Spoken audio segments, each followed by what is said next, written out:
Hello, and welcome to this tutorial on the basics of Danmaku Unlimited 3 scoring. Since scoring is related to some of the things that help you survive, such as hyper mode and extra lives, this might also help players who don't care about score that much. Let's get started. We're going to start with Spirit Mode. Graze is a pretty big deal in DU3. The tutorial was pretty clear about that. Just so there's no confusion, Graze is when a bullet gets close to your hitbox without actually hitting it. Well, the graze registers even if you do get hit, but don't do that. Your chain goes straight to 0 if you get hit. Using a bomb manually cuts your chain in half, and we'll see that this is almost as bad as losing it all. Moving on. Whenever you register graze, you get a bit of hyper meter and your graze meter refreshes. If the meter runs out, your chain instantly drops to 0. And you need to be careful, there are a few big gaps in the game. For those who want to let enemies shoot all they can before killing them, then leave a few bullets to the last second to graze them and keep your chain until the next enemies arrive. The way you get a good score in this game is to carry a graze chain from the start of the stage all the way through to the end. This is because your graze chain and secondary bonus, we'll talk about that in just a second, serve as a multiplier for everything that gives you points. You want this chain to be big. The way you get it big is to graze shots, of course, but also use hyper well. During hyper, your graze meter goes down a lot slower. It's nearly impossible for your chain to time out. Any shots that get cancelled in hyper turn into gems. Enemies you kill also drop gems depending on how big the enemy is. Your natural collection radius is pretty large, and you can press the beam button to just automatically collect any gems on the screen. This can be important for keeping your chain going. Let a gem or two fall behind you, and then press beam to pull it in at the last second to give you some extra time. If you're in front of a big ship that shoots a lot, you'll want to activate after it's had a chance to fill the screen a bit, then let it shoot some more before you kill it.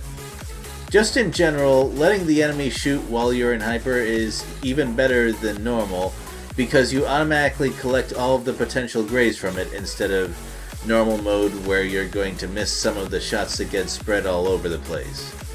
And finally, gems are by far the biggest way to increase your secondary multiplier, the small number below your graze. So how do graze and the secondary bonus interact to determine your multiplier? What is that all-important mathematic formula? Well, I don't know. But I do know that it scales up fast. I have some play of single stages here. Look at my score after 7,500 graze. If I reached 12,000, what kind of score would you expect to see? Pause it right here and take a guess first.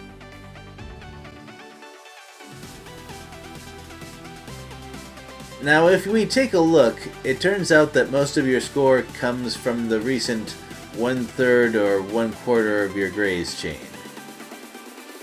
So I'd say don't bother to use manual bombs in spirit mode. Getting the chain cut in half hurts so much that you might as well take your chances with the risky dodge. It's also worth noting that a lot of the points you get in a stage come from the boss fight. Just damaging the boss is worth a lot, so you can't afford to lose your chain early. It's also better to finish the boss while in hyper. This is because of a dirty trick the game pulls. After the boss dies, you have to go through a pretty long time without any new shots on the screen. Your graze meter still counts down, so the only reliable way to keep it for the end of the stage bonus is to slow it down with hyper. This bonus isn't game-breaking, but if you really want to optimize, then you should plan out a hyper with that in mind. So that's spirit mode. How does graze mode work, scoring-wise? It's kinda weird. It's also weird in other ways, so let's not spare too many details. Grazing does not give hyper directly. Instead, it charges a separate meter to trigger graze high that lets you cancel shots like spirit mode. But even in graze high, you don't get hyper for grazing normal bullets. You have to rely on the cancelled shots to charge you up, and that means killing enemies and probably getting less graze from them. It also makes building hyper seem not worth it for scoring, except In Hyper mode, your Graze count is freaking quadrupled, and you really need that because your normal Graze count is going to be kind of low. Also, every enemy you kill, even outside of Hyper, drops some gems, so your secondary bonus is going to skyrocket. I still don't know how it all interacts, but the scores you can get in this mode are a lot higher than in Spirit mode.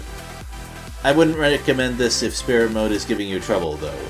Fewer Hypers and not being able to always cancel shots makes the stages a lot less comfy. And that's about it for this beginner's scoring mechanics tutorial.